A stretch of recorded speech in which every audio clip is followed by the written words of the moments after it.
Buenos días a todos, muchas gracias. Gracias a María, gracias a Camila. Bueno, hoy es la quinta jornada de esta capacitación.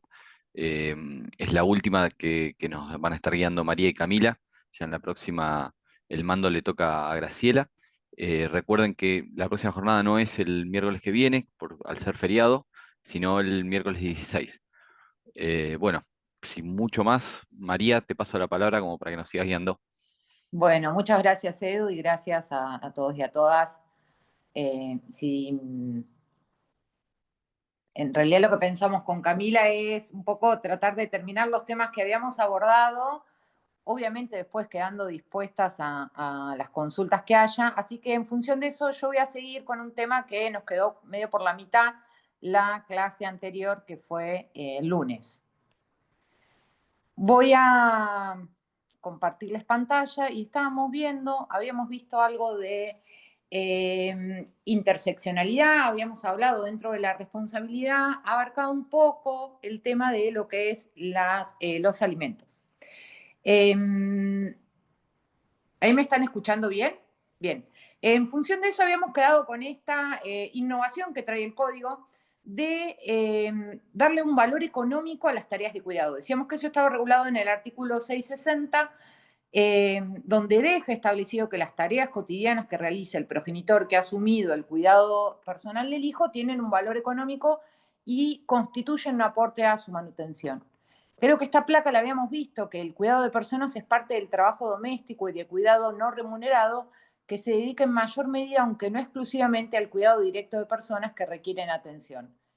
En el caso del artículo 660 estamos hablando de niños, niñas y adolescentes, pero cuando ustedes vean tareas de cuidado o cuidado de las personas, van a ver que no solo se refiere a niños, niñas y adolescentes, sino que las personas mayores, muchas personas mayores de edad, igual necesitan cuidado. UNICEF lo define como el conjunto de actividades cotidianas que proporcionan bienestar físico, psíquico y emocional a las personas y que permiten su reproducción cotidiana. Además, el cuidado tiene una característica especial en todas las personas, que todas las personas en algún momento de nuestras vidas fuimos cuidadas. Yo les había, no sé si había llegado a mostrarles, a ver, este fallo de Lomas de Zamora, donde acá en el marco de los alimentos se dice a qué se refiere con el cuidado, qué implica este trabajo. Y dice, es la actividad del progenitor que se encuentra a cargo de los niños, sea hombre o mujer. No se agota ni limita las básicas tareas del hogar, sino también deben merituarse aquellas otras de igual o mayor relevancia, tales como las de apoyo, contención afectiva, escolar, educativas, deportivas o de esparcimiento, y hasta incluso la mera disposición temporal por el solo hecho de estar a disposición, para las dificultades que puedan presentarse en el quehacer diario de los niños. Esto también es importante a veces tenerlo presente porque muchas veces se nos presenta en los casos de no necesita cuidado, ya tiene 13 años, va solo al colegio, entonces pareciera que no conlleva el cuidado, el estar con ese adolescente, tareas de cuidado. Y acá hay algo que me pareció importante, porque se planteó muchas veces el tema de la igualdad formal y la igualdad sustantivo real. Esto lo vimos cuando vimos la interseccionalidad. Nosotros cuando hablamos de igualdad formal, estamos hablando del artículo 16 de la Constitución Nacional, donde habla de la igualdad formal. Todos somos iguales ante la ley. ¿Sí? La igualdad formal pretende luchar contra la discriminación directa, tratando de manera similar, pero a personas en una situación similar. Puede contribuir a la lucha contra los estereotipos negativos y los prejuicios, pero no puede ofrecer soluciones para el dilema de las diferencias, ya que no tiene en cuenta ni asume las diferencias entre los seres humanos. Esto que hablábamos la otra vez, que se da en la interseccionalidad, no estamos igual, por eso yo decía, no estamos igual todas las mujeres, ¿sí? Y aún pensando en mujeres yo, María Alemán, de mi misma edad, no estamos todas en la misma situación. ¿Sí? Yo he tenido la posibilidad de formarme, de tener una red alrededor que me ayude, por ejemplo, con los cuidados, no soy migrante, no tengo ninguna discapacidad. No estoy en la misma situación que otro grupo de mi mismo grupo de mujeres. Bien, con la igualdad sustantiva o real, pretende abordar la discriminación estructural indirecta y tiene en cuenta las relaciones de poder. Reconoce que el dilema de la diferencia entraña ignorar y al mismo tiempo reconocer las diferencias entre los seres humanos a fin de lograr lo que sería la verdadera igualdad o la igualdad sustantiva. Para alcanzar la igualdad sustantiva es necesario establecer sistemas y procesos que aseguren la igualdad de acceso a las oportunidades y servicios. También lograr que las personas puedan acceder a ellos de una forma que satisfaga sus necesidades y circunstancias específicas. En función de eso es que tenemos el artículo 660 y que después hubo que completarlo con esto que vamos a hacer un breve informe respecto de la canasta que preguntaba la última clase, no me acuerdo el nombre, creo que era Manuel. Acá tenemos un fallo, traje uno viejo y uno más nuevito, en donde se establece el pedido de que respecto a tareas de cuidado. Este caso fue excepcional, por eso se pide como alimentos excepcionales, porque fue durante la pandemia. Entonces, la madre del niño solicita una cuota extraordinaria, explica que en virtud de, no me acuerdo si lo llegamos a ver la última clase, que en virtud, sí, lo vimos, perdón, Edu, me está diciendo que sí. Bueno, es en función de eso que pide una suma por esos 40 días. Sostiene que la comida, el progenitor, que consta que tiene una situación holgada, sostiene que la comida de un chico de 5 años no es mucha. Esto es textual, ¿sí? De la contestación. Por lo cual, duda que se hubiera producido un perjuicio económico en la señora. Que la actora no ha aportado ningún elemento de prueba, esto es fundamental cuando vemos la prueba en los procesos de alimentos. No ha aportado ningún elemento de prueba que permita decir que tiene derecho a dicho reclamo, menos aún por la suma injustificada de 25.000, y no acompaña ni un solo ticket, ni tampoco justifica el porqué, y que el gasto no es significativo, ya que donde come uno, también come un niño de 5 años. Ni hablar de las fundamentaciones que da para no pagar esa suma extraordinaria. Esto que digo de la prueba, no es necesario probar si el niño vivió 40 días que hubo gastos de comida, ¿sí? Además de los 40 días de las tareas de cuidado, que ella además prueba que siendo editora tuvo que dejar de trabajar por estar a cargo el 100% del tiempo con el niño. Y una cuestión que también se da en los casos, en la práctica, y a ustedes les debe pasar, es que propone que el niño viva un mes entero junto a él. Esto que muchas veces dicen, bueno, no, si tengo que pagar, cuidado compartido alternado. Y acá, en donde tenemos que poner el eje, eso es uno de los principios que vimos en la primera clase, que es el interés superior del niño. El niño no es una mercancía, ¿sí? O no es, una persona sujeta de derecho, por el cual no puedo decir, bueno, lo tenemos 40 días cada uno y ahí equiparamos, ¿sí? Porque fue excepcional que el niño tenga que vivir 40 días con la madre y que no pueda tener contacto con el padre. No fue una cuestión ni siquiera voluntaria de las partes, sino que fue una circunstancia que se dio excepcional. Y acá tomo dos frases que toma en cuenta la jueza al momento de resolver. Dice, no puedo dejar de señalar que el caso planteado debe analizarse con perspectiva de género. Es un compromiso del Estado, obligado por diversas normas internacionales, desnaturalizar y visibilizar las diferencias de género para promover transformaciones de equidad.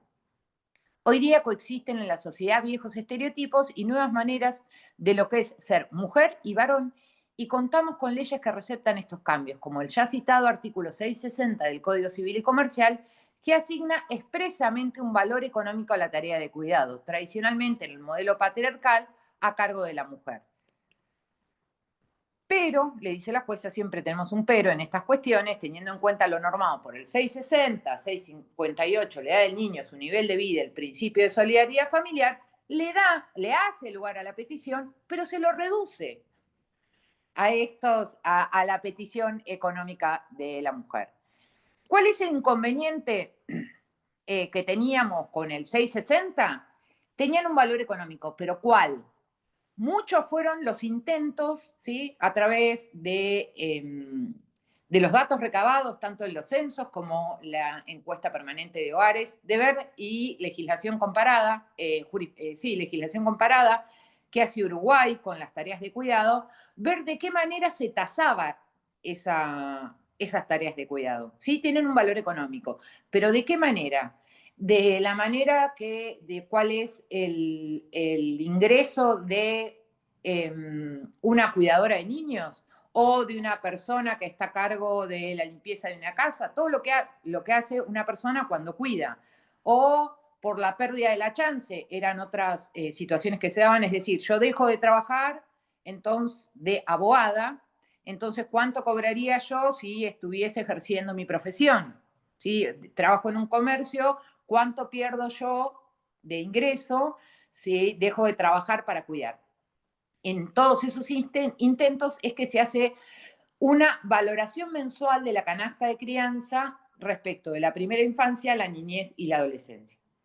Esto lo hace el INDEC, que presenta la valorización de la canasta de crianza entre 0 a 12 años, de acuerdo con los lineamientos del documento Costo de Consumos y Cuidados de la Primera Infancia, la Niñez y la Adolescencia. Es una aproximación metodológica de la Dirección Nacional de Economía, Igualdad y Género del Ministerio de Economía de la Nación, y la canasta incluye tanto el costo mensual para adquirir los bienes y servicios para el desarrollo de niñas, niñas y adolescentes, como así el costo del cuidado que surge a partir de la valorización del tiempo requerido para dicha actividad. En función de la pregunta, acá les traje una imagen, no es la última, creo, pero ¿por qué decimos que es como un cuadro de doble ingreso? Porque de un lado tengo los bienes y servicios que gasta un niño de 0 a 1 año acá y el costo del cuidado. De 1 a 3 años, el costo del cuidado, los bienes y servicios. Con respecto, esta es marzo de 2025. Con respecto a esto que charlábamos la última clase, que obviamente se nos presenta una duda y además cuando pensamos en estos índices, nos pasa de dificultades que tenemos en ciertos lugares para poder llegar a estos índices. Esa fue una de las preguntas. Pero siempre tenemos que tener en cuenta cuál es el cuidado. Porque acá surge otra duda que lo han traído más de una vez, tanto desde la doctrina como en la jurisprudencia, que es, el progenitor no puede, el progenitor alimentante, no puede abonar eso, por más que pongamos buena voluntad, no llega a pagar eso. Bueno, muchas veces pasa que quien tiene a cargo el cuidado, que decimos que generalmente es la mujer, pero también puede ser que tenga a cargo el cuidado del varón, tampoco llega a esos ingresos. ¿Qué hace en esos casos? Y generalmente se endeuda, formal o informalmente. ¿Sí? Bien, entonces, ¿qué posibilidad habría que el alimentante que dice, yo hago changas, no puedo llegar, bueno, se endeude formal o informalmente como se endeuda el progenitor que tiene a cargo el cuidado? ¿Y en base a qué? Este es un índice, ¿sí? Que nos dice, o aquel progenitor que no tiene contacto, no tiene un derecho de comunicación. Entonces ya sabemos que las tareas de cuidado están a cargo 100% de la progenitora que tiene a cargo el cuidado. Bueno, bienes y servicios, cuánto gasta el niño y cuánto es esa tarea de cuidado que hace la progenitora. Por último, creo que por último, y ya le voy a dejar, traje un fallo más nuevo, bastante nuevo, que es el de, muchos lo deben conocer porque es el de Necochea, el de primera instancia, creo yo que era Lobería, si no me equivoco. En donde lo que le termina diciendo la Cámara es que se meritó mal, no se meritaron las tareas de cuidado de ese niño. Atento que la sentencia apelada rechaza la demanda de alimentos iniciada por la progenitora a favor de su hija menor de edad y desarrolla un razonamiento argumental que incurre en una contradicción lógica y que conlleva a una interpretación violatoria del estándar normativo que impone la igualdad real, esto que decíamos hoy, en clave constitucional y convencional. Insisto con esto, acá marca la Cámara esto de la igualdad real, ¿sí? La igualdad sustantiva. No estamos hablando que los progenitores no estén en igualdad como progenitores, pero acá vamos a lo sustantivo que pasa entre esa progenitora y ese progenitor. Haciendo lugar a la demanda, la Cámara, y condena al demandado a abonar el 25% de su sueldo en concepto de cuota alimentaria para su hija. ¿Qué es lo que dice? Si bien se había producido toda la prueba, incluso hubo audiencia de vista de causa, testigos, ¿qué es lo que no se tomó en cuenta en primera instancia para rechazarle la pretensión de alimentos? Dice, en efecto, el ACUO ha rechazado la demanda al aplicar la lógica reduccionista de enarbolar el enunciado paga el que tiene más, invisibilizando de esta forma la corresponsabilidad parental en la crianza de los hijos e hijas, que incluye no solo los alimentos, sino también la valorización del tiempo dedicado por cada progenitor al cuidado. Así ha quedado acreditado que el tiempo que la progenitora destina para el cuidado de la niña es significativamente mayor que el que dedica el accionado.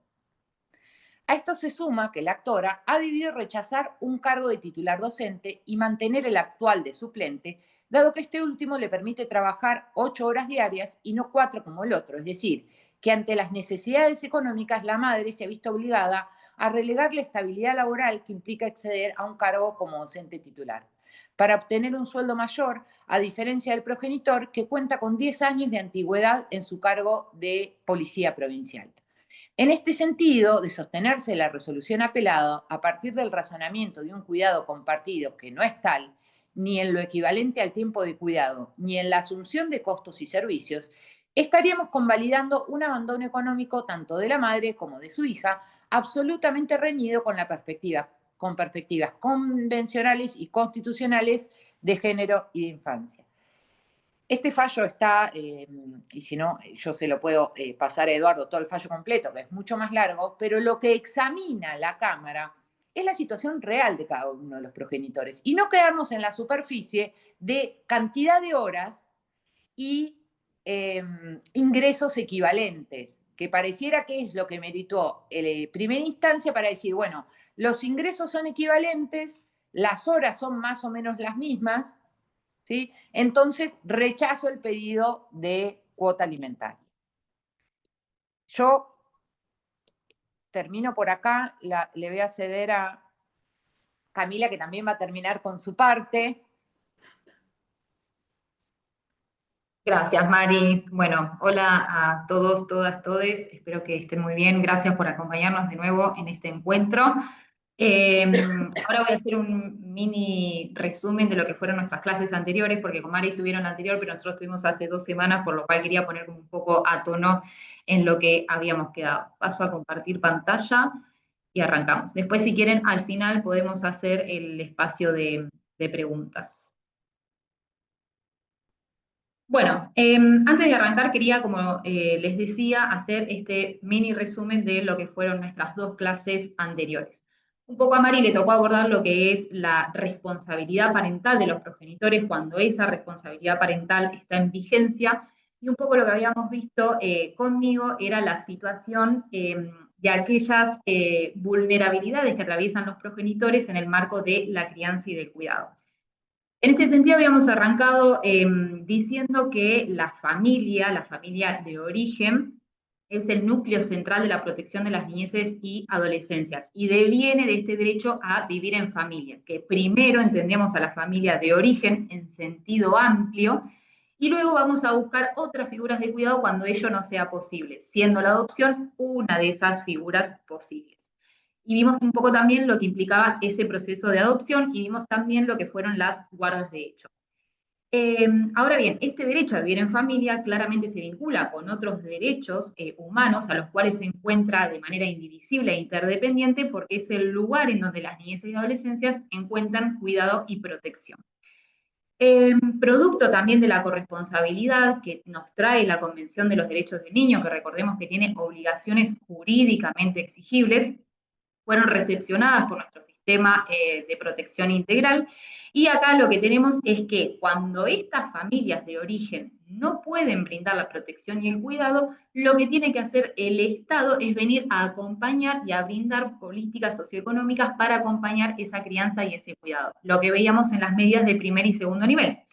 Y dijimos que cuando ya hay vulnerabilidad, cuando hay amenaza, cuando se intentó todo y esos niños y niñas y adolescentes no pueden continuar con esta familia, ahí sí pasamos a las de tercer nivel que implican la separación. Y vimos los distintos modos en los que esa medida excepcional podía culminar.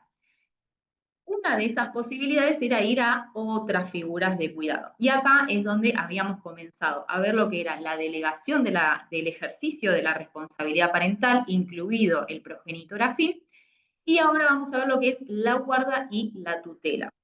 Habíamos visto que respecto de la guarda y la tutela nos encontrábamos con dos grandes limitaciones. Una de ellas era el parentesco, que como vimos recién al inicio, eso chocaría con lo que la propia Convención de los Derechos del Niño y el Sistema de Protección Integral nos habla de familia en sentido amplio.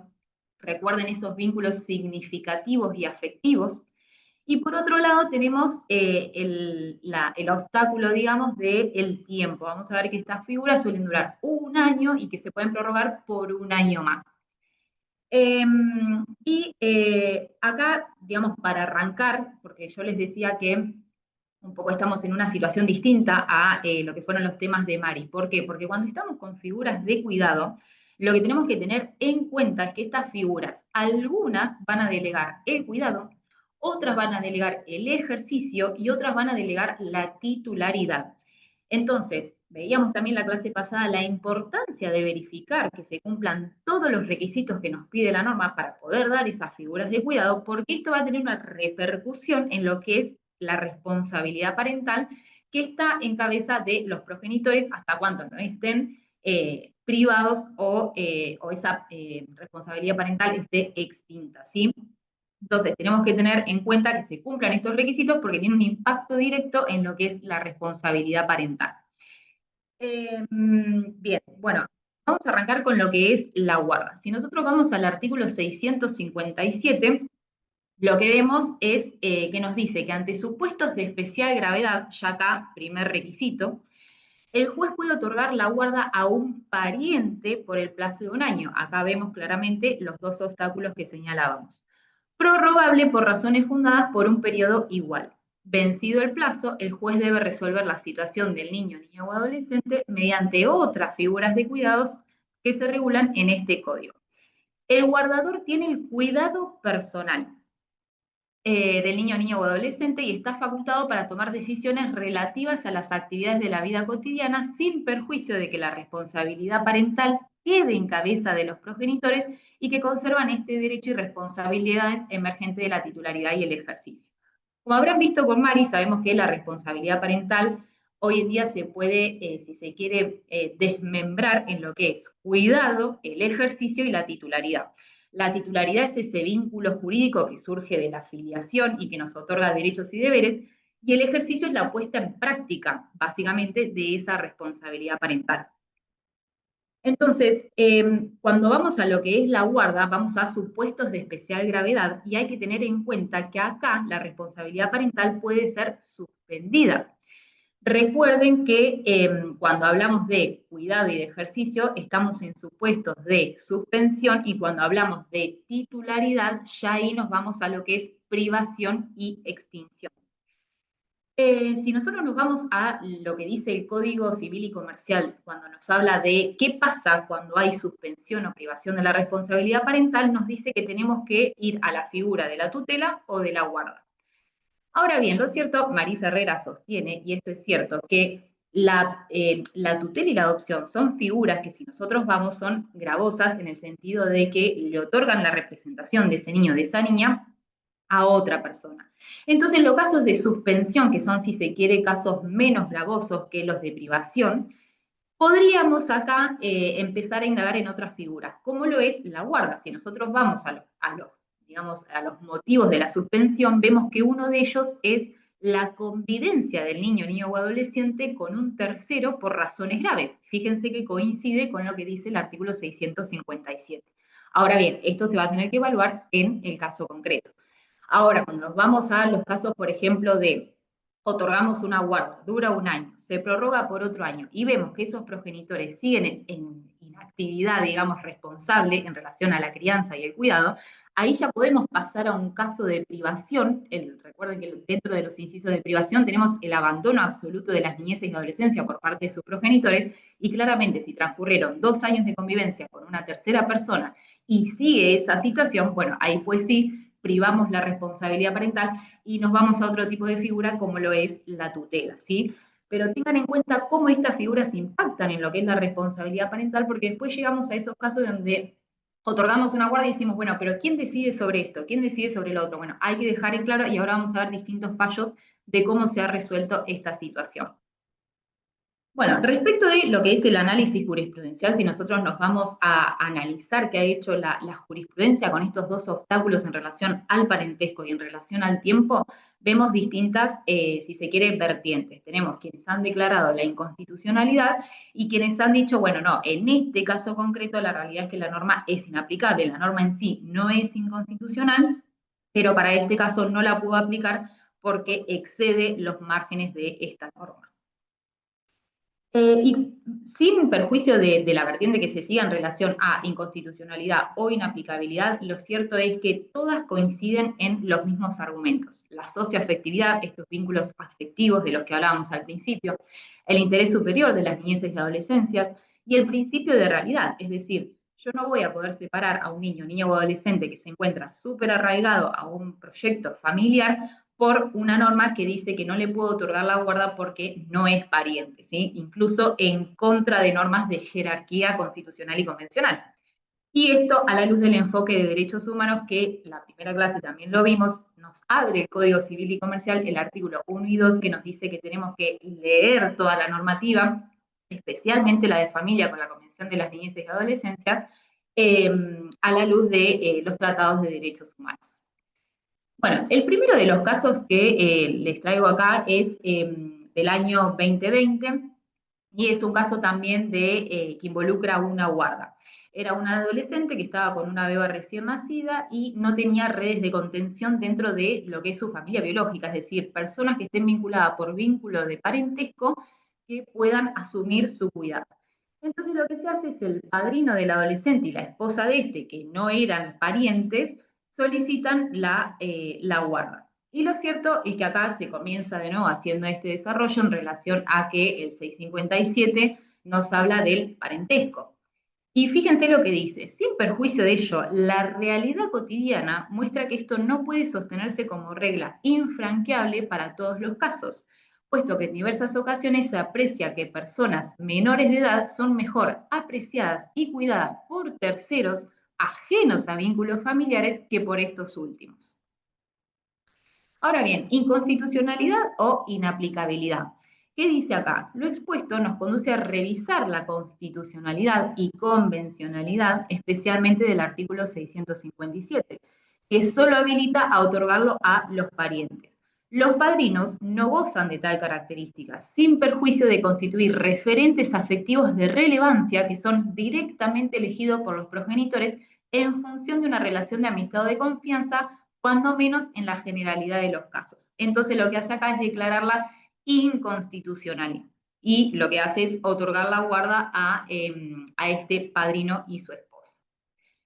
Después tenemos un caso de Mar del Plata del año 2015. Y fíjense que acá venía de una medida de abrigo.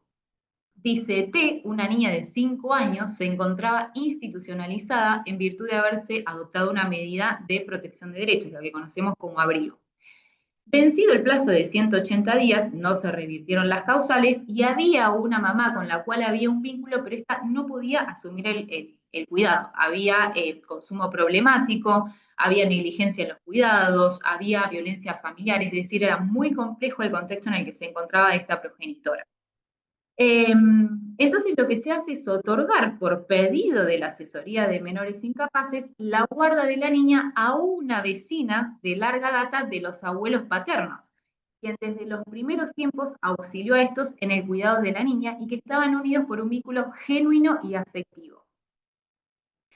Fíjense el dictamen de la asesora. Dice, la limitación del 657 debe ceder ante supuestos como el presente, en los cuales se vislumbra la existencia de un vínculo afectivo entre el niño y el adulto referente, nacido bajo el amparo de una legítima situación, absolutamente independiente de la perspectiva adoptiva futura que previó el 657 a fin de ensamblar con el 611. Recuerden que la clase pasada vimos los casos del 611, que nos dice que ni la guarda ni otras figuras de cuidado nos sirven para después ir a peticionar la guarda con fines de adopción. Y la guarda, de hecho, que inmediatamente habilita como medida cautelar a separar de manera urgente a ese niño o a esa niña que se encuentre bajo una guarda de hecho con personas que no están vinculadas por el parentesco. Entonces, esa norma, el 611, vinculado con el 657, quiso hacer la misma lógica, es decir, no dar la guarda a personas que no estén vinculadas por parentesco, justamente para evitar después esta situación de que nos encontremos con pedidos de guarda con fines de adopción.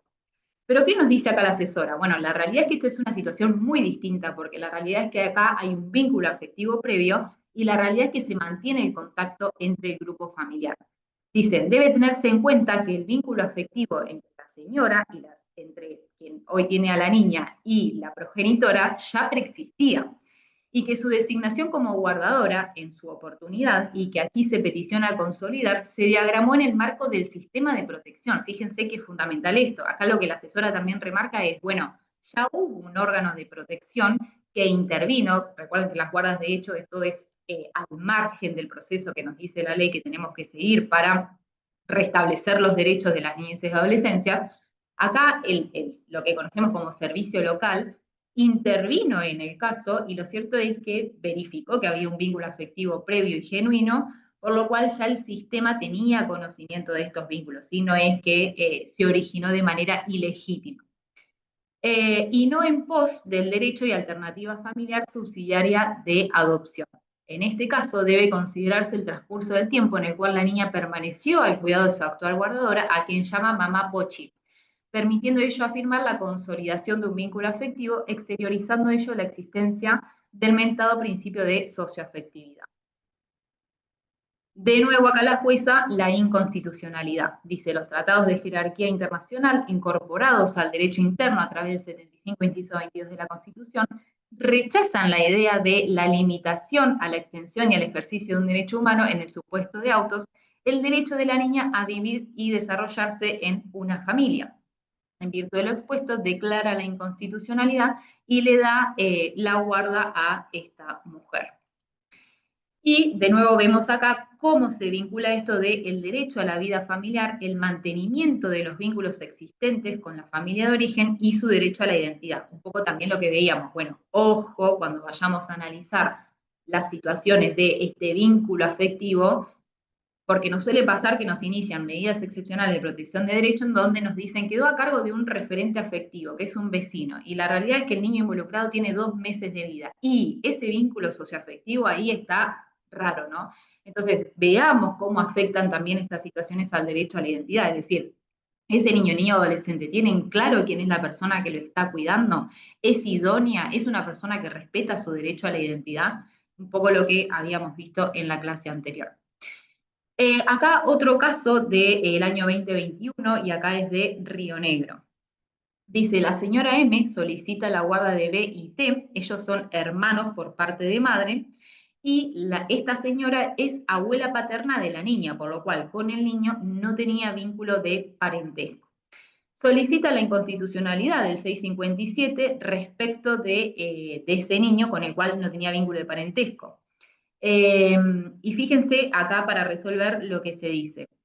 No, acá este es un caso de inaplicabilidad, porque dice, no resulta necesario declarar inconstitucional al 657, toda vez que conforme lo expuesto y peticionado por la actora, se vuelve obligatorio mirar la norma desde una perspectiva convencional constitucional.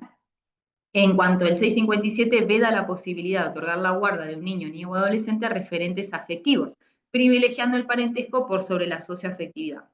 El código impone un sistema de interpretación de las normas diferentes. Dice, tiene que haber un diálogo de fuentes que obliga al intérprete, en este caso al juez, a confrontar la norma en cuestión con todo el ordenamiento jurídico internacional e interno.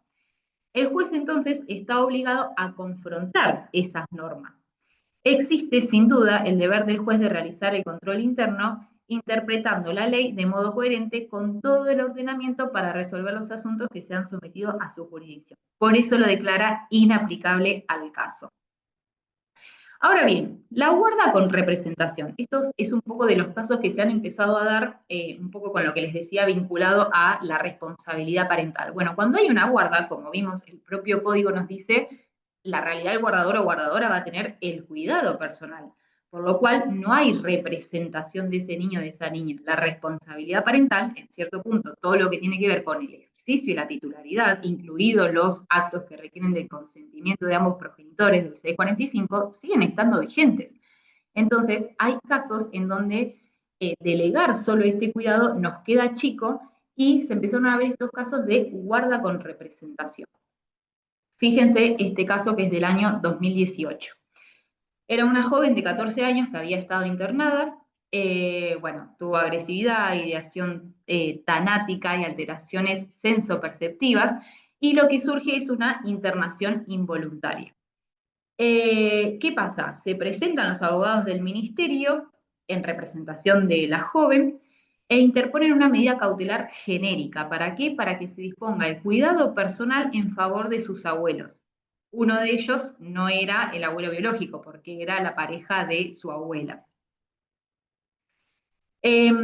Fíjense, dice, bueno, el artículo 7 del decreto reglamentario de la ley 26061, que no solo no fue expresamente derogado, sino que lo que pone acá es, empieza a hacer este juego de, bueno, la ley 26061 me habla de familia en sentido amplio para cuestionar esto del parentesco, y lo que dice acá es que el 657 en un principio disponía la posibilidad de delegar la guarda a terceros que no sean referentes válidos. Esto que hablábamos hoy, que también se quitó del 611 la posibilidad de el vínculo socioafectivo. Sin embargo, se suprimió esa posibilidad y se obliga a la judicatura a una interpretación más exhaustiva o incluso distinta a la literal de la norma, pero apegada a textos constitucionalizados y en función de lo que indica el 1, 2 y 3 del Código Civil y Comercial. No se trata de una postura antojadiza, pues bien leído el ordenamiento jurídico, surge la obligación de proteger a las personas menores de edad que se encuentran privadas de su medio familiar. La interpretación jurídica de las normas debe hacerse conforme a los estándares internacionales y de manera integral. Fíjense lo que dice: con ese piso de marcha considero la existencia de un lazo biológico entre la joven y su abuela que habilita la delegación, el otorgamiento de esta guarda, y que puede ser integrada en corresponsabilidad con este abuelo con el cual no tenía vínculo de parentesco. Y si bien la actual legislación dio cabida al progenitor afín, pero no lo hizo con los abuelos y abuelas afines, fíjense esta analogía que hace, del juego armónico del 555 y 556 y por aplicación del 536, dice que surge evidente que el nombramiento tiene un interés afectivo legítimo respecto del adolescente con quien tiene jurídicamente un parentesco por afinidad de segundo grado. El deseo de G, la contención brindada, la anuencia de los progenitores y la necesidad de procurar la estabilidad del adolescente y que el sistema jurídico le confiera un marco legal apropiado. Fíjense la analogía que hace entre progenitores afines y abuelos y abuelas afines. Y fíjense esto de la representación. Analizando el caso concreto en que sendos progenitores se manifestaron positivamente en relación a la delegación del ejercicio, la distancia imperante entre el domicilio de aquellos, la joven y sus abuelos, la interpretación integral del ordenamiento jurídico y el mejor interés de esta joven, dado por la facilitación de los términos de toda índole para que sean realizados por quienes en definitiva constituyen adultos de confianza, voy a conferir a los guardadores la representación del adolescente para los actos patrimoniales y extrapatrimoniales en particular, autorizándolos a salir del país en los términos del 645. ¿Qué pasaba? Estos abuelos tenían familia en Chile. Entonces iban y venían todo el tiempo, cruzaban la frontera, y lo cierto es que si esta joven iba a estar con estos abuelos, necesitaban de ese permiso, si no, cada vez que tuvieran que viajar, iban a necesitar de esa autorización del artículo 645. Entonces lo que hace es directamente les otorga esa representación. Entonces fíjense cómo hace el resuelvo. Dispone la guarda judicial a estos dos abuelos, fíjense, habiendo declarado la inaplicabilidad por el vínculo de parentesco, y dispone la prórroga automática, esto que hablábamos del plazo, ¿no? Y por último dice, las personas que asuman la guarda, además del cuidado, van a tener la representación, sin perjuicio de que estos progenitores van a mantener comunicación con su hija y van a supervisar todo lo que tiene que ver con la educación, y la autorizan para salir de Chile. Y acá recuerden que el artículo 104 nos habla de cómo esta guarda puede ser un antecedente de lo que es la tutela. Entonces nos dice, si ya la guarda es un antecedente de la tutela y en la tutela tenemos la representación, se agarra de este artículo para otorgarle la representación. Acá tenemos un caso del año 2019, se presentan los señores A y O y peticionan el otorgamiento de la guarda en los términos del 657 respecto de una niña que su progenitora estaba fallecida y el progenitor estaba detenido. Fíjense, manifiestan que los peticionantes han contraído matrimonio en el año 2017 y que conocieron a R y a su familia en el 2015, concurriendo el joven de manera habitual a su domicilio, colaborando con su educación, vestimenta y alimentación, y sus padres incluso lo habían autorizado para viajar al exterior con ellos. Con el correr del tiempo y ante la situación de violencia que vivía la señora con su esposo, le solicitó a esta pareja que se llevaran al joven a vivir con ellos.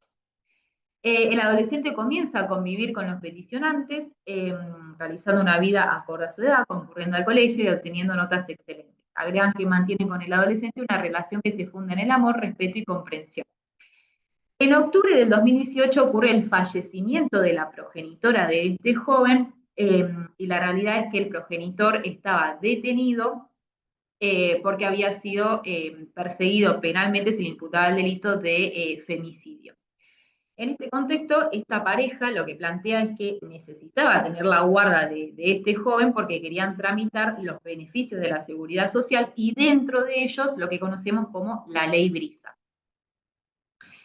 La voz del adolescente, ¿qué dice? Comenta que no tiene ningún tipo de contacto con sus hermanos y hermanas mayores, que vive hace 5 años con esta pareja, que lo asisten, lo acompañan, que en todo momento ha mantenido una relación estrecha y contacto frecuente con su mamá hasta el momento del fallecimiento, y muestra distintas fotos en las que estaban todos juntos. Y dice, por lo tanto, dada la índole de los derechos en juego, corresponde analizar en esta instancia judicial la viabilidad del otorgamiento de la guarda en los términos del artículo. El aspecto principal que exige dicha normativa en el análisis de la gravedad de la situación del niño o adolescente al encontrarse junto a sus progenitores como para determinar si es beneficioso apartarlo de su familia de origen. En el caso, fíjense, las pruebas aportadas, los procesos judiciales que tramitan en sede penal y que son de público conocimiento, dan cuenta de la situación de R y su relación con su familia de origen. Quedó demostrado que si bien ante el hecho trágico del cual resultara víctima su madre y por el cual el progenitor está detenido, mantenía contacto con ella y de manera esporádica con alguno de sus hermanos. En relación al progenitor, el hecho por el cual está imputado, fíjense lo que dice acá, determina la suspensión de la responsabilidad parental. Si nosotros vamos a lo que es la responsabilidad parental, uno de los motivos de la suspensión es el procesamiento por el acto de femicidio. Cuando ya tenemos la sentencia firme, ahí automáticamente se priva. Mientras tanto, hay suspensión. Entonces dice, ya el progenitor está suspendido. Y dice, y posiblemente quedará privado de manera automática si se lo condena por el delito de femicidio. Por otro lado, el vínculo que se generó entre el adolescente y los peticionantes se ha afianzado desde el comienzo de la convivencia en este ámbito familiar. Si bien estas personas, de nuevo, no tienen lazos biológicos, sí lo tienen desde el afecto. Y es notorio que se trata de un vínculo fuerte y saludable. Hay que destacar que esta pareja son quienes de hecho se encuentran al cuidado personal de este joven, le ofrecen lo necesario para su asistencia, contención y le garantizan el ejercicio de sus derechos. Bueno, sigue diciendo que son vínculos muy positivos para él. Tampoco hay otros parientes, es decir, descarta que haya personas vinculadas por parentesco. Y fíjense, debo remarcar que si bien el 657 indica que las guardas deben ser otorgadas a parientes, hay una corriente doctrinaria de la cual soy parte que entiende que la lectura armónica del artículo con el resto del ordenamiento no impide la designación de una persona no pariente en calidad de guardador o guardadora. Se observa que en este caso no hay ningún tipo de intención ilícita, volvemos de nuevo, ¿no?, al origen de estos vínculos, en el acercamiento que han tenido esta pareja con el joven, afianzándose su vínculo a través del tiempo y la convivencia. Por su parte, este reconocimiento de la guarda satisface el interés superior del adolescente sin lesionarse ninguno de sus derechos. Volvemos de nuevo a la representación y la temporalidad. Considero que se cumplen los requisitos de viabilidad y corresponde dirimir la cuestión en los términos del 657, haciéndole saber a esta pareja que cuentan con el cuidado personal y también se les otorga de manera excepcional el ejercicio de los derechos propios de la responsabilidad parental. ¿Por qué? Recuerden que este progenitor, motivo del procesamiento por el delito de femicidio, estaba suspendido de la responsabilidad parental. No obstante, la norma precitada, que solo le da el cuidado personal, en este caso en particular, ante el fallecimiento de la progenitora y el progenitor que está detenido, corresponde extender estos derechos a los guardadores al ejercicio de la responsabilidad parental, ampliándose de este modo su responsabilidad en las decisiones que deban tomar para el cuidado del adolescente. Entonces resuelve otorgarles la guarda. Bueno, acá tenemos un caso del año 2023, que este es muy interesante porque también pone un poco en juego acá todo el tema de la representación. Fíjense lo interesante. La señora N, que era la tía materna de B, realiza una denuncia por violencia familiar contra el progenitor de B.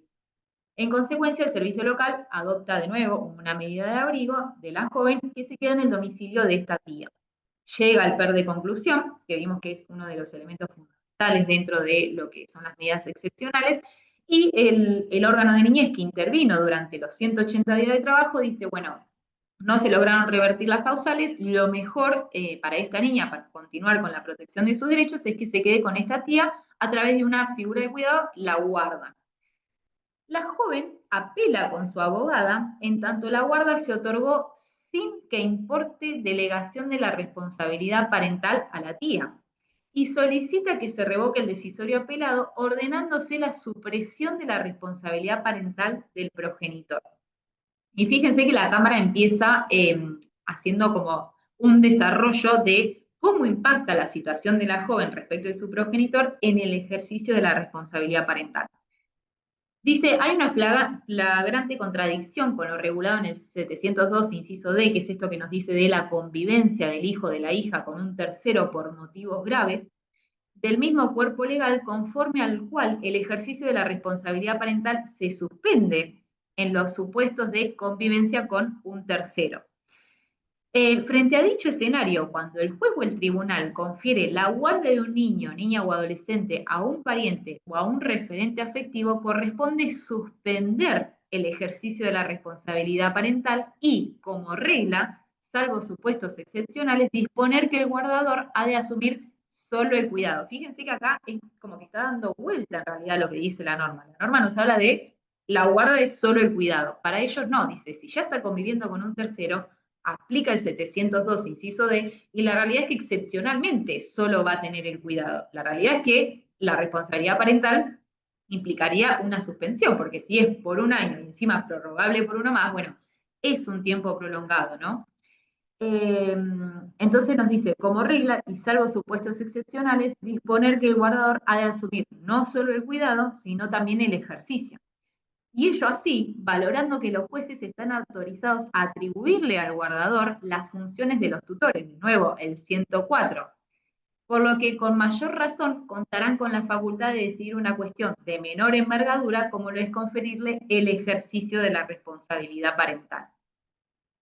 Dichos principios, valorando la finalidad protectoria de las normas en ciernes y tomando en consideración las particularidades de la historia de esta joven, el vínculo y los lazos afectivos que la unen con su tía desde hace años, de lo cual dan cuenta las distintas constancias de autos y las circunstancias de que convive con ella desde hace más de 4 años, entendemos que a los fines de facilitar el normal desenvolvimiento cotidiano de su cuidado y para garantizar el pleno desarrollo y concretar su interés superior, corresponde hacer lugar parcialmente al recurso incoado por la adolescente. Es decir, le hace parcialmente, ¿por qué? Porque se había ido por una figura de guarda y ella después sale con la delegación del ejercicio.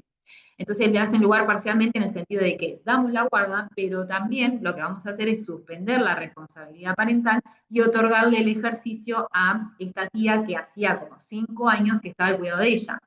Y es cierto esto que dice acá el fallo cuando hablamos del normal desarrollo del ejercicio. Las personas guardadoras que están a cargo totalmente de las niñeces y adolescencias necesitan hacer un montón de trámites para los cuales necesitan esa facilidad. Bueno, con esta tía que hacía 5 años que estaba con ella, claramente acá esto devenía urgente poder realizarlo. Asimismo, dicha situación ha de extenderse por el plazo de 1 año, conforme dispusiera la jueza, aclarando no obstante que este resulta ser un plazo máximo, de modo que la guarda puede cesar con anterioridad al término para el supuesto en que en forma previa, acá le está tirando un palo para decirle, bueno, si ya hace 5 años conviven, podemos avanzar en otra figura de cuidado como claramente lo va a hacer la tutela. Entonces le dice para que interponga la pretensión de privación de la responsabilidad parental y el posterior otorgamiento de la tutela. Bueno, y ahora para venir a poner un poco en jaque esto que decimos, bueno, vemos como el 657 ha sido un poco flexible y no solo en relación al tiempo, sino también en relación al parentesco. Es decir, hay guardas que se han extendido, por ejemplo, adolescentes de 15 años y se extienden hasta los 18. Bueno, claramente ahí hay 3 años, nos estamos pasando el plazo que dispone el código, también con referentes afectivos que no hay vínculo de parentesco. Entonces viene acá un poco la Suprema Corte de la Provincia de Buenos Aires en el año 2023 a poner un parate a esta flexibilización porque en cierto punto se estaría desvirtuando la norma. Entonces, ver en qué casos amerita esta flexibilización y en cuáles efectivamente corresponde ir por otras figuras de cuidado. Fíjense lo que pasó acá. En el 2019, la señora S. peticiona la guarda de su hermano que era menor de edad. Expone que el progenitor falleció, que la progenitora realizaba cuidados negligentes y ejercía violencia contra el niño, por lo cual, de nuevo, se adopta un abrigo y se le otorga la guarda provisoria. El juzgado número 7 de La Plata en el 2019 le otorga la guarda en los términos del 657, transcurrido el año, en oportunidad de rever esa renovación, en los términos de la norma citada, el juzgado dispuso otorgar la guarda a su hermana hasta que adquiera la mayoría de edad. La asesoría número 2 departamental apela. Y la sala tercera de la Cámara Segunda lo que dice es, confirma esa sentencia que le otorga la guarda hasta la mayoría de edad. Y declara inconstitucional el 657 en relación al límite temporal. La asesoría presenta recurso extraordinario ante la Corte. Concluye que el fallo, al analizar el artículo 104 relativo a la tutela, llega a la errónea conclusión de que lo que se está regulando es la guarda, sin advertir que la norma aludida no hace otra cosa que admitir la guarda parientes como antecedente de la tutela para avanzar en el reconocimiento de derechos. Entonces, las críticas que se le hace a la sentencia de grado, fíjense lo que dice la Corte. La tutela, como posible figura a adoptar, está destinada a brindar protección a la persona y bienes de un niño, niña o adolescente que no alcanzó la plenitud de su capacidad civil cuando no hay persona que pueda ejercer la responsabilidad parental, resultando no solo excesivo el plazo de la guarda hasta la mayoría de edad, sino que paralelamente, entiendo, restringe la posibilidad de que su hermana se desempeñe como tutora, con más atribuciones. Es decir, yo le estoy dando la guarda hasta la mayoría de edad, pero la guarda en un principio es solo cuidado. Entonces lo que la Corte dice, ojo, porque vos le estás dando la guarda hasta la mayoría de edad y te estás olvidando que hay otra figura de cuidado, como lo es la tutela, que le da mayores atribuciones porque es la representación del niño, niña o adolescente y la protección de los bienes y de la persona del niño, niña o adolescente. Brindándole de ese modo a ese mayores herramientas para la restitución y protección de sus derechos. Destacada doctrina tiene dicho que si se trata de situaciones consolidadas en el tiempo, en la que no hay posibilidad alguna de que el niño regrese con sus progenitores, no corresponde la guarda. En estos casos se debe recurrir directamente a otros institutos como la tutela o como la adopción. Es lo que decíamos hoy. La suspensión es clara y nos dice el niño o niña separado de sus progenitores por motivos graves. Si yo otorgo una guarda por 1 año, por 2, y vemos que estos progenitores no aparecen, no están, no se hacen cargo, no modifican sus conductas y avanzamos por una tutela, bueno, ahí ya estamos directamente en el caso de privación por motivos de abandono. Entonces, ¿por qué seguir con una guarda que queda corta en las facultades que le otorga el guardador cuando podemos avanzar en una figura más consolidada como lo es la tutela? Dice, en el caso de Autos, S se encuentra bajo los cuidados de su hermana desde hace más de 4 años ininterrumpidos, por lo que corresponde brindar una solución al caso que se proyecte de cara al futuro. Recordemos que la tutela no tiene plazo, el único plazo que tiene en principio es la mayoría de edad. Dotando no solo de estabilidad de la decisión, sino también utilizando instituciones que resultan más beneficiosas y protegen en mayor medida al niño. La guarda está regulada en nuestro ordenamiento jurídico interno para dar una respuesta urgente a situaciones transitorias, mientras se trabaja con los progenitores para que retomen ese cuidado, sin que estos en ningún modo pierdan la titularidad de la responsabilidad parental. En cambio, cuando transcurre un lapso de tiempo prudente, que el Código Civil y Comercial lo hace en un año prorrogable por otro, y la característica de transitoriedad deja de ser tal para constituirse en una situación consolidada en el tiempo, la jurisprudencia tiene la misión de buscar otras figuras del Código Civil y Comercial. En este entendimiento, no puede sostenerse que el límite temporal contemplado en la norma citada pueda reputarse inconstitucional, pues tiene por fin ampliar la protección en beneficio del niño, es decir, la guarda es la antesala porque arrancamos dándole el cuidado para verificar si estos progenitores aún pueden mejorar esas condiciones de cuidado de crianza. Si así no lo pueden, bueno, ahí sí avancemos con otra figura. En este caso, a través de la utilización de otras figuras, con el objeto de dar una respuesta permanente a la situación fáctica en consideración. La guarda, como tal, es provisoria, acotada a brindar una respuesta a situaciones de urgencia y solo destinada a procurar funciones de cuidado, facultando a la toma de decisiones en la vida cotidiana del niño en cabeza de la guardadora. Por el contrario, la tutela es una institución que está destinada a brindar protección a la persona y a los bienes de los niños, niñas y adolescentes, cuando los progenitores, por diversas razones, no pueden cumplir con los derechos y deberes de la responsabilidad parental. Un análisis de las normas citadas de conformidad con el 1, 2 y 3 del Código invita a repensar y buscar soluciones armónicas que permitan la coexistencia de dichas figuras ajustadas a los supuestos fácticos que el legislador ha tenido en miras prever.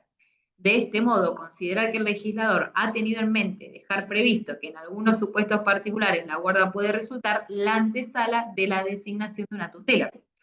Cuando la transitoriedad se pierde y las circunstancias se perpetúan en el tiempo, dotando de estabilidad y permanencia de esa situación, como en el caso de autos, la guarda deja de ser una opción posible. Y, tal como menciona el 657, en articulación con el 104, el juez la puede transformar en una tutela para darle mayores herramientas y atribuciones y facultades a quien era el guardador. Se hace al lugar el recurso extraordinario y claramente lo que dice es que el interés superior de este niño se materializa en la necesidad de mantener el status quo junto a su hermana, pero a la vez consolidarla dándole mayores herramientas y mayores funciones a esta hermana. En consecuencia, para que le brinde una mayor protección y resguardo de sus derechos fundamentales. Bueno, y ahora sí vamos al último de las figuras jurídicas, que es la tutela. Bueno, la tutela está destinada a otorgar protección a la persona y bienes de niños, niñas y adolescentes que no han alcanzado la plenitud de su capacidad civil, es decir, que no alcanzaron la mayoría de edad y no tienen personas que ejerzan la responsabilidad parental. Viene a reemplazar o entra en escena cuando hay inexistencia o imposibilidad de estos progenitores y allí que se apliquen los mismos principios que ambas instituciones, es decir, quien sea tutor tiene que escuchar al niño ni adolescente, fomentar su autonomía progresiva, bueno, etc. Puede ser ejercida por la persona que se viene desempeñando como guardador o a quien se le hubiera delegado el ejercicio de la responsabilidad parental. El artículo 101, inciso B, nos dice que si faltan los progenitores o ambos son incapaces o están privados de la responsabilidad parental o suspendidos en su ejercicio, lo va a representar el tutor o la tutora que se les designe. Vemos acá cómo se vincula con la responsabilidad parental. Entonces, la representación debe ser siempre discernida por un juez o por una jueza, es decir, quien va a otorgar la tutela siempre es por vía judicial. Y debe coordinarse con, como les decía hoy, con todas estas normas de extinción, suspensión, privación y rehabilitación de la responsabilidad parental. Tipos de tutela, la otorgada por los progenitores, que puede ser por testamento o por escritura pública, pero vemos que siempre tiene que pasar por la vía judicial, y la dativa o la decidida por el juez o la jueza, que es ante la ausencia, la excusación, bueno, el juez tiene que otorgar esta tutela. No existe limitación al plazo ni impedimento por falta de parentesco. ¿Cuál es el principio general que termina, como les decía anteriormente, de modo absoluto y de pleno derecho cuando alcanza la mayoría de edad o, por ejemplo, cuando se da el fallecimiento u otras circunstancias que tornan innecesaria esta protección? Es decir, si fallece niño, niña o adolescente, claramente este instituto deja de existir. Y acá, para culminar, les traje un fallo del año 2018 de Corrientes. Fíjense lo que había pasado en este caso. 2 niñas de 7 y 12 años fueron dadas en guarda a sus abuelos maternos por el 657 del Código por 1 año, debido a que habían sido víctimas de abusos y malos tratos por parte de la pareja de su progenitora, de quien a su vez también padecieron descuidos y abandonos. La madre de las niñas fue compelida judicialmente a realizar tratamientos terapéuticos psicoeducativos para que pueda desarrollar, si se quiere, acciones de crianza saludable respecto de esta niña, para que pueda volver a ejercer ese rol materno. Vencido el plazo estipulado y persistiendo las causas que dieron origen a la guarda, se renovó por 1 año más. En oportunidad de notificar a las madres de esta nueva decisión, se les recuerda de que debe dar inicio a todos esos tratamientos para poder recuperar la responsabilidad parental. Se compromete a iniciarlos. Bueno, desde el órgano de niñez se elabora un informe y la realidad es que resulta de que esta mamá todavía no podía volver a la función materna, que la realidad es que siempre volvía a ejercer actos abandónicos, actos negligentes, bueno, no despliega alerta en cuanto a las necesidades afectivas de las niñas, etc. Se niega a dar continuidad al tratamiento psicoterapéutico y, por otro lado, las niñas con estos abuelos, la realidad es que encontraban sus derechos protegidos y garantizados. Varios meses después se presenta un nuevo informe de seguimiento en el que se desprendía de que la madre esporádicamente iba a los turnos de los tratamientos que había iniciado, luego se habían interrumpido. Indicaron también que no cumplía con las obligaciones alimentarias y que había retornado a vivir con su pareja, la que había ejercido violencia sexual contra sus hijas. Asimismo, con relación a las niñas y los guardadores, informaron que se observaba en el hogar una jefatura compartida por estos abuelos, la correcta inserción en el sistema educativo, el cumplimiento de los controles médicos, como también graves dificultades económicas para satisfacer los recursos primarios.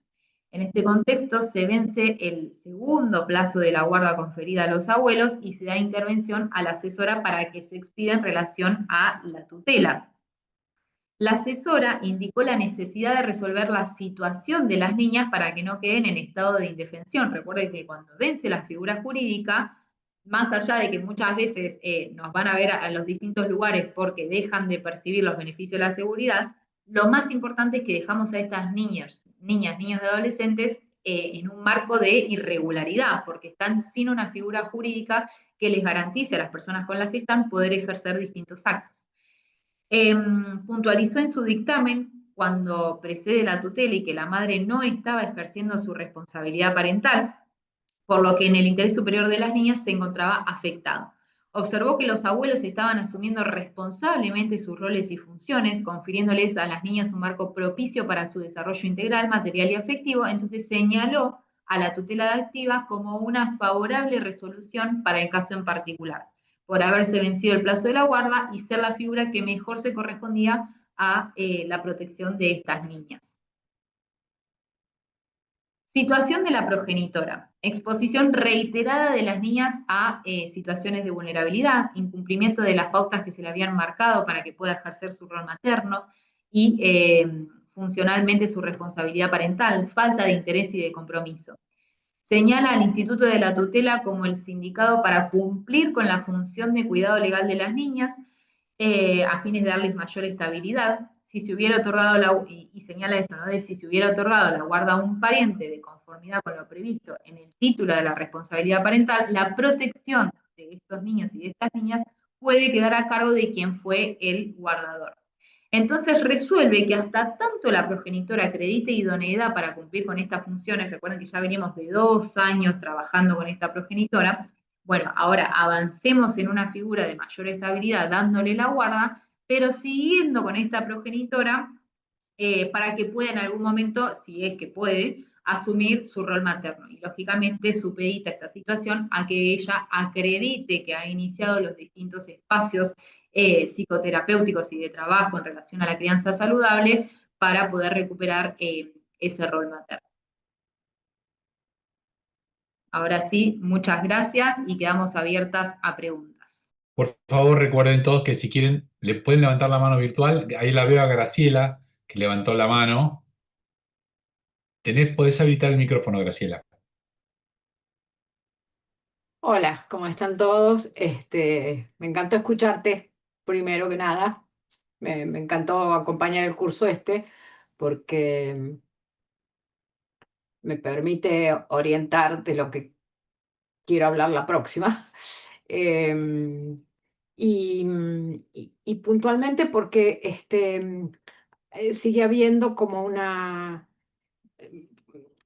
un choque entre algunas cuestiones psicológicas y jurídicas que- que quiero tomar la próxima, así que me alegro de haber cursado para poder darles lo que me parece que tengo para darles. Em, pero puntualmente algo de lo que vos decías recién me parece que como con lo escucho por detrás, que siempre se está como a la espera de que surja de las mujeres, digamos, la función materna y el ejercicio, ¿no? En estos fallos que vos vas trayendo, si no te malinterpreté. Mm, no sé si me podés decir algo de eso. Sí, ¿qué tal, Graciela? Un gusto. La realidad es que un poco trabajamos la perspectiva de género en la primera de las clases y ¿Sí? veíamos esto, ¿no? De que son siempre las mujeres las que son obligadas o las que mayormente se incluyen dentro de los planes estratégicos de restitución de derechos cuando se adoptan medidas excepcionales de protección de derechos, ¿no? Y vemos que nos llegan informes que dicen, bueno, la progenitora tiene que trabajar en esto, esto y esto, y la realidad es que vos vas a lo que es la partida de nacimiento y hay una afiliación paterna. Y tenemos que constantemente exigir cuáles son las estrategias que se plantean con ese progenitor, porque parece que ese progenitor es como, bueno, ya por ser varón no puede asumir la crianza y el cuidado, ¿no? Un poco lo que vimos también en la primera clase con el fallo Fornerón, de que él fue privado de poder decidir en relación a la adopción de sus hijas. Así que coincido con vos en que casi siempre cuando hablamos de figuras de cuidados, tanto a quien se le exige como quien asume el cuidado suelen ser mujeres. Bien, gracias.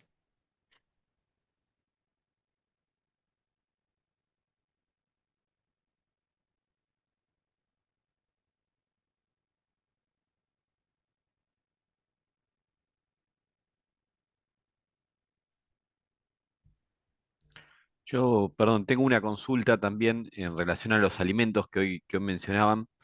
Em, Nosotros vemos en muchos casos estas dificultades para cobrar las cuotas de alimentos o para conseguir una cuota de alimentos. Y notamos que quizás en lo que es, no sé, la praxis tanto judicial o nuestras costumbres jurídicas, eh, no se, digamos, se dirigen hacia alguno de los progenitores, hacia los ascendentes, pero es raro que tengamos fallos contra, hay alguno muy puntual, pero digo, fallos contra hermanos, otros parientes. ¿Saben si en los últimos tiempos esto se está ampliando, se está tomando a otros parientes como responsables de la cuota de alimentos?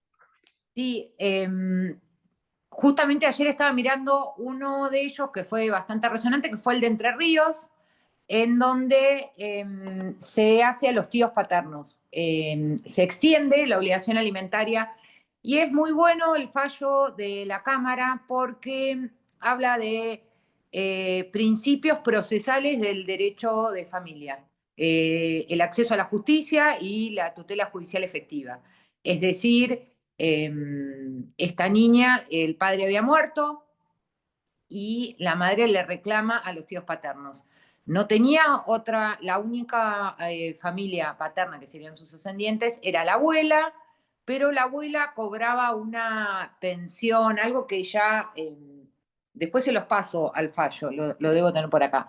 Pero lo que quiero decir es que se está ampliando esta legitimación en función de ese interés superior del niño o niña a parientes sin perjuicio que no estén enumerados dentro de los alimentos derivados del parentesco. Yo lo voy buscando. Si hay alguien que tiene, no sé, Edu, si eso me decía, sí, hay. Sí, sí, a eso apuntaba de si Sí. había, digamos, si se empezaba a tomar esos caminos. Incluso, perdón, sumando a lo que dice Mari, suele haber casos en donde hay un alimentante principal y después se fijan cuotas alimentarias. Es decir, cuando el principal y el primer obligado no alcanza a cubrir el monto para las necesidades básicas, se suele ir contra otro para cubrir ese complemento. Es decir, no necesariamente ir como principal, sino cubrir ese complemento. Por eso decíamos que es fundamental la canasta de crianza, porque uno sabe más o menos cuánto está cubriendo con lo que paga. Estoy acá copiando y pegando. Manuel Martínez levantó la mano, Camila y María. Sí, si quieren. A ver, un segundo. Díganme Hola, ustedes buenas si puede tardes. formular la pregunta o Sí, sí, aguardamos por a que supuesto. Sí. Manuel. La duda mía surge a raíz de lo que hablaba María al principio en la parte del cuidado personal compartido. Eh, no coincido con el cuidado personal compartido porque nunca es compartido, pero bueno, eh, ¿no es un poco el código el que nos lleva a esa confusión? Porque el mismo código nos está diciendo, no, pero si está el mismo tiempo con cada uno, nadie tiene que pagar nada. Es medio complejo. A nosotros en las audiencias se nos vuelve un poco complejo a veces cuando Bien, vienen con alguna información errónea, ¿no? bien. Vienen siempre con esto lo que decíamos la otra vez, los mitos del derecho de familia vienen siempre con información errónea. Una cuestión que dice el código es que en el caso del cuidado personal, cuando hay la misma cantidad de tiempo, pero aclara el código en el artículo de recursos equivalentes, ¿sí? Y recursos equivalentes, que eso es lo que tiene que merituar el juez cuando hay un reclamo de alimentos y reticente a pagar. Siempre que estamos hablando son de los reclamos que o nos llegan a nosotros, nosotras como abogados o abogados, o llegan a la justicia. Es decir, que cuando hay, ¿por qué? Porque lo que se quiere es que el niño tenga el mismo niño y adolescente tenga el mismo nivel de vida en ambos hogares. Entonces, esto del tiempo equivalente, el mismo tiempo el cuidado personal sería alternado y recursos equivalentes, sería la única causa por la que no se abonaría una cuota alimentaria. Ahora, y tiene mucha lógica que si tienen el mismo tiempo y entre el progenitor y entre ambos progenitores tienen el mismo tiempo con el niño o niña, pero hay uno que tiene mayores ingresos, es lógico que pague una cuota alimentaria en función de qué, porque es necesario para la subsistencia del niño con el otro progenitor, porque si no, la única que le queda a el otro progenitor, me animo a decir a la progenitora, es decir, que esté más tiempo conmigo, aunque no sea lo mejor para el interés superior del niño, porque necesito percibir esa cuota. ¿Sí? Claro. Sí, sí, Entonces, correcto. Coincido el código plenamente. deja bien establecido, cuando habla del cuidado personal, privilegia el compartido y dice que en el caso que esté en la misma cantidad de tiempo y recursos equivalentes, cada uno se va a encargar de los alimentos cuando está con él. Ahora, en la realidad o en la práctica, ¿qué nos pasa? Que hay dos cuestiones que muchas veces no se meritúan. ¿Quién se hace cargo de abonar las cuestiones que son mensuales de ese niño? Si tienen recursos equivalentes, pero uno de los progenitores es quien paga mensualmente la actividad deportiva, el colegio, digo, ya sea colegio privado o la cooperativa o lo que sea, ese Sí, sí. ya tiene derecho a reclamarle al otro, ¿sí? Por Sí, eso. sí. Por eso sería más simple que directamente se fijara una cuota y punto. Para mí sería mucho, o sea, nos simplificaría mucho, porque en realidad siempre debería existir. Es imposible que dividan los gastos por mitad, en mi cortita experiencia, pero no lo he visto. Y mucho menos que equiparen los tiempos. Siempre hay uno o una que dedica más tiempo. Sí, eso es cierto. Y digamos que también en general por eso a nosotros nos llegan, se judicializan los casos. Digamos que quienes se organizan y no se reclaman no son los casos que nos llegan a la Tal justicia. cual. Y otra cuestión que decía que también conlleva muchísimo tiempo es la gestión, ¿sí? La gestión de la vida del niño o niña, ¿sí? Que generalmente es lo mismo, incluso, lo digo por experiencia, en audiencias o incluso en escritos, no pagué porque no me avisó, no lo hice porque no me avisó, no voy a los actos porque No me dijo. la encargada del cuaderno de comunicaciones, bueno, esas son cuestiones a coordinar. Por eso también, que recién estaba hablando Graciela, y en esto creo que también hablo en nombre de Camila, de nosotras, de nuestra forma de trabajar, creemos que todas las cuestiones que vimos es necesario abordarlos desde una interdisciplina, pero también desde o de manera interdisciplinar que implica no jerarquizar las disciplinas, ¿sí? No es que el derecho está por encima en todas estas cuestiones del resto de las disciplinas con las cuales se abordan las cuestiones de familia. Gracias. No, por favor. Ahí estaba buscando el fallo, así lo pongo en el chat. El de Paraná. No sé si hay alguna otra pregunta.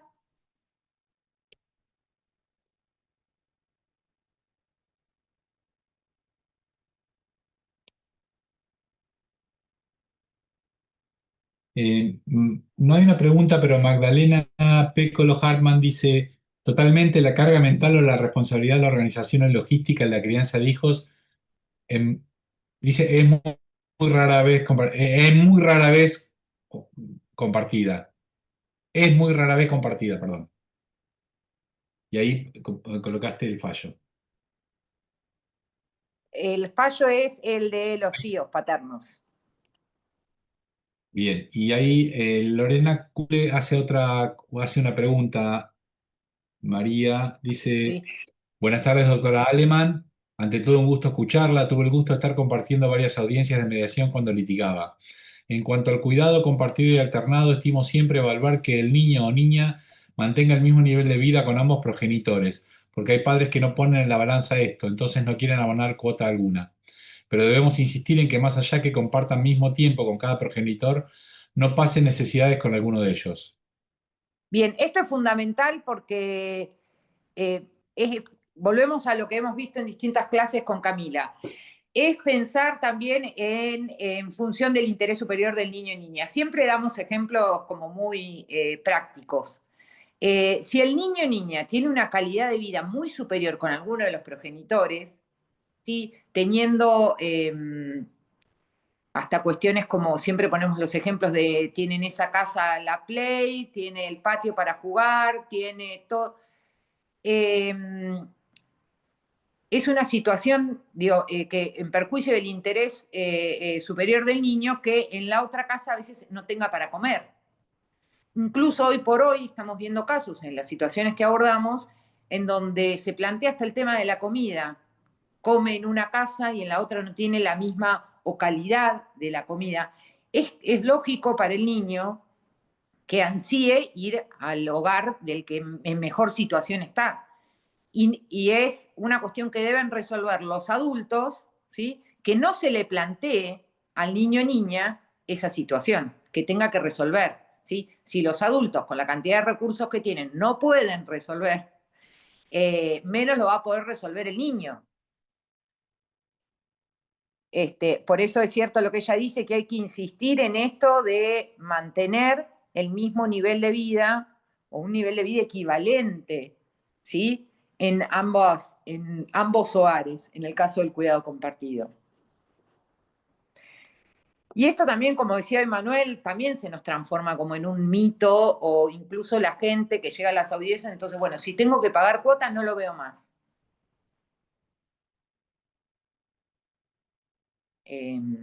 Bueno, no, lo mejor para el niño es que lo siga viendo y que además pague una cuota para que se equipare la situación de vida en ambos hogares. No sé si ahí estoy viendo que hay más. Ah, no, era el presente. Lorena, no sé si con eso es lo que estabas diciendo, si quedó claro.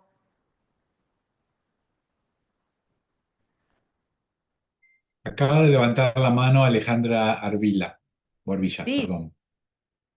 Alejandra, puedes habilitar el micrófono. Acá estoy. Hola, ¿cómo les va? Bueno, encantada, me encantó escucharlas. Yo en realidad no es una consulta, ¿no? Sino que en realidad se da mucho respecto a los casos, digamos, cuando se dicta alguna medida autosatisfactiva, por ejemplo, en el caso de aquellos niños que viven con su progenitor o su progenitora, pero bueno, por una situación económica, que es algo que se da bastante también, ¿no? No pueden acceder a un beneficio social. Entonces, se habló el otro día porque a nosotros nos pasa que en Dolores muchas veces se inicia una guarda, por esa razón, digamos, cuando en realidad el otro día se habló de una medida autosatisfactiva, ¿no? Que sería lo mejor. Por ahí si tiene algún antecedente, porque yo la mayor cantidad de causas que he visto se inician bajo esa carátula de guarda, digamos, y no como una medida que sería más razonable, ¿no? Porque el papá y la mamá están presentes. Exacto, era un poco lo que veíamos cuando vimos la primera Claro, clase de delegación del ejercicio. Lo mismo que pasa con la delegación ocurre también en las guardas, son las famosas guardas asistenciales. Acá en la claro, asesoría, cada vez que me toca tomar conocimiento de una primera causa, veo que el mayor motivo por el cual se pide la guarda sí, al abuelo, a la abuela, al tío, es para asegurarle o la obra social o que pueda cobrar algún beneficio, o bueno, la tal realidad cual. es que esas guardas asistenciales no es lo correcto. La guarda, como vimos, es para motivos graves y afecta la responsabilidad parental. Si hay un progenitor o una progenitora que por razones socioeconómicas no está pudiendo ejercer la crianza, ahí nos vamos al sistema de protección y de ninguna manera tenemos que alterar esa responsabilidad parental con otras figuras de cuidado. Es decir, hay otras vías, como estas medidas autosatisfactivas, los amparos, la reconducción de las acciones, es decir, quienes trabajamos en órganos de niñez, las asesorías, o incluso las defensorías cuando van a estas personas adultas van a pedir una guarda y advierten que la realidad de esta guarda es por esos motivos, y bueno, no, reconductamos estas acciones porque no corresponden. La realidad es que la guarda para beneficios asistenciales no está prevista y, como les decía, afecta la responsabilidad parental. Entonces, directamente busquemos en la normativa de ella, sea de la obra social o del beneficio, etcétera, si se puede percibir por parte de otro familiar o de otro pariente sin necesidad de recurrir a estas figuras de cuidado por cómo afecta en los progenitores. Hay un montón de fallos, así que después, si querés, les paso a los chicos para que te los manden. Dale, gracias. Bien. Además, pasa que a veces uno viene con la dinámica de un juzgado, ¿no? Como si hace así, se sigue haciendo así por una cuestión de que es más fácil y bueno, pero no está bien, porque uno sabe que no está bien, digamos, el planteo en ese sentido. Muchas gracias. No, de nada.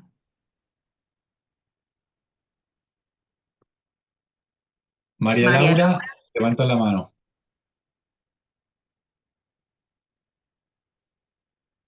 Buenas tardes. ¿Me escuchan? sí, perfecto. Estamos- No, un poco el tema este que salió recién de las guardas con fines asistenciales. Yo lo que observo que las obras sociales, como IOMA, manifiestan como si fuera un trámite simple, tramitá la guarda y vení.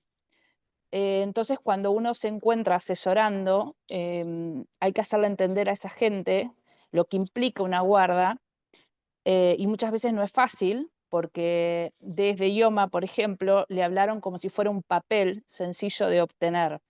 Em, no sé si es posible por ahí comunicarse con las obras sociales, trabajar este tema, para que comprendan la implicancia jurídica, y tal vez asesoren de otra manera o requieran otro instituto u otra forma jurídica de solucionar esas situaciones. Sí, la realidad es que al menos desde la asesoría lo vivimos haciendo, que tenemos que llamar a miles de obras sociales, de lugares, de reconducir acciones, porque la realidad es que es como decís vos, o sea, les dicen vayan a tramitar la guarda como si fuese un papel y ya, y lo cierto es que Ujú. vemos que realmente son situaciones complejas y de nuevo reitero cómo afecta a los progenitores otorgar esta figura de cuidado, porque en definitiva les quita facultades a ellos y por ahí vemos que estos progenitores efectivamente están ejerciendo la cuidado y la crianza. La realidad es que hemos tenido muchas comunicaciones y lo cierto es que siento que hay una desarticulación entre el derecho de familia y todo lo que regula en relación a las otras ramas del derecho, ¿no? Con Mari, que en nuestro ámbito académico, digamos, la revista del derecho de familia miles de veces saca números donde vincula el derecho de familia con laboral, el derecho de familia con la seguridad social, el derecho de familia con el ámbito penal, el derecho de familia con el contencioso administrativo, porque la realidad es que no tienen en cuenta esto, o sea, ¿qué implica una guarda en la responsabilidad parental cuando una obra social le dice, bueno, tenés que ser el guardador o el tutor? Bueno, entonces es realmente muy complejo y no tienen en cuenta que estos vínculos socioafectivos están igual de reconocidos y no hace falta tener esta figura jurídica, digamos, para que puedan ser incluidos, o incluso el progenitor afín. Entonces hay realmente un desconocimiento de la normativa y muchas veces se terminan reconduciendo estas acciones y cuando se lo planteas a la obra social lo terminan otorgando porque efectivamente no tienen fundamento alguno para poder desentenderse de esa obligación. Pero O sea que en lamentablemente esos, termina a veces judicializándose porque la realidad es que a las personas le niegan esta posibilidad, se lo niegan administrativamente y cuando hay negación administrativamente no te queda otra que la vía judicial. bien, sí, falta un trabajo interdisciplinario, por ahí en varios aspectos. También por ahí lo que yo observo desde mi lugar de Casa de Justicia es, por ejemplo, con los registros civiles, también todo lo que Los hace al registros reconocimiento. civiles, perdón, esto lo vivimos diciendo con muchas colegas, pero con Camila, tienen un código civil aparte. No, a mí Eh, lo que más me preocupa por ahí es el tema de los reconocimientos paternos. Eso nosotras dimos también un curso de reconocimiento donde en ningún lado el Código Civil dice que tengan que ir conjuntamente, que tenga que ser ratificado No, el eso, reconocimiento no, por la madre. lo grave es cuando quien reconoce por ahí no es el progenitor, o sea, em, sino una persona que de golpe, nada, quiere ser el padre y cree que ese es un camino legal cuando es un También. delito. Pero eso Em, no es problema del órgano administrativo, eso es un desconocimiento de la gente. claro, pero por Tampoco ahí tenemos como mm, hordas de padres queriendo ir a reconocer a los registros de casos de que no son sus hijos. Sí es cierto que ahí el registro debe poner en conocimiento del reconociente claro, lo que implica y quién puede reconocer. sí, Pero sí, sí, sí. nosotros con el caso de los registros civiles y la mayoría de los órganos administrativos, la realidad es que el derecho de familia no tienen conocimiento. Por eso tantas trabas, lo mismo que muchos órganos administrativos piden la registración de la unión convivencial como si eso fuese constitutivo de la unión y la realidad es que la unión convivencial no necesita la inscripción como constitutiva. Ujú, bien. No, respecto después de los alimentos, lo único que por ahí yo quería aclarar, que la verdad que está costando un montón llegar a acuerdos por ahí que respondan a la realidad. Recién el viernes pasado logré un acuerdo así como impecable, donde el cuidado personal era en forma realmente compartida y se estableció la cuota de alimentos teniendo en cuenta el costo de los bienes y servicios que estipula la canasta de crianza por el INDEC. Em, pero son los menos los casos que pueden responder a los parámetros actuales de la canasta de crianza y bueno, es una preocupación para nosotros porque trabajamos con acuerdos voluntarios. No somos jueces que establecemos sentencias, sino que lograr voluntariamente que respondan a esos parámetros está siendo muy difícil. Coincido. En el marco de lo que son los acuerdos en la etapa previa pasa lo mismo y ya al menos me ha pasado que he vivido varios contextos con dificultades económicas donde sí pasa esas cuestiones, donde es complejo llegar a un acuerdo y es complejo que después también que ese acuerdo se vaya cumpliendo.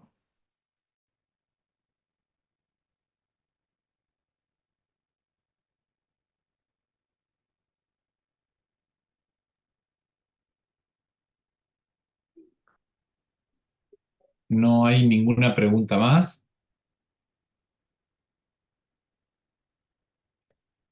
Eduardo.